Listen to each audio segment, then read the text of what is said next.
ఇప్పుడు మ్యాటర్ ఏంటంటే కొబ్బరి బొండాలు కూరగాయలు పోయిన కాడ కొబ్బరి బొండాలు పడేయండి. కొబ్బరి బొండాలు పడితే అవి రెండే ఉన్నాయి. మరి వెనకమాల ఏమన్నా ఉన్నాయి మనకైతే తెలియదు, చూడలేదు నేనైతే. ఆ బల్ల మీద అయితే రెండు ఎగపడ్డాయి నాకు. ఏం కావాలో ఉంది ఆ ముందర రెండేగమ్మా, రెండు కొట్టి తీసేసి తీసుకుని పోతాను అన్నాను. చిన్నకు వచ్చి కొడలు తీసుకుని వచ్చిందండి. ఏంటనంటే అడుండాను అన్నది.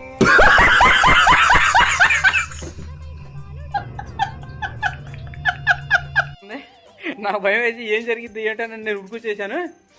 మరి ఆమెకి ఏం అర్థమైందో ఏమో ఇప్పుడు దాకా ఎక్కడ దాకా ఎమ్మడబడింది కొడలు తీసుకొని. నేనే ఆమె తెలియకోకుండా వచ్చి ఫస్ట్ ఫ్లోర్ దాముకున్నా. ఫస్ట్ ఫ్లోర్లో దాముకున్నా. ఇప్పుడు ఏమన్నా వస్తుందేమో ఈ బజార్లో ఉంటే ఏమన్నా వస్తుందేమో చూస్తున్నా. దేవుడి దేవుళ్ళు అయితే రావట్లేదు. మీరు కూడా కొబ్బరి బొండాలు పోయిన కాడ జాగ్రత్తగా చూసి అడిగి కొట్టమనండి. ఎందుకంటే ఇలాంటి ఎదురైతే మళ్ళీ మనం ఎవరికి చెప్పాది కాదు. ఒక ఆడమనిషి ఒక దెబ్బ కొట్టింది మనకి ఎవరికి చెప్పుకోలేము మనం కదా.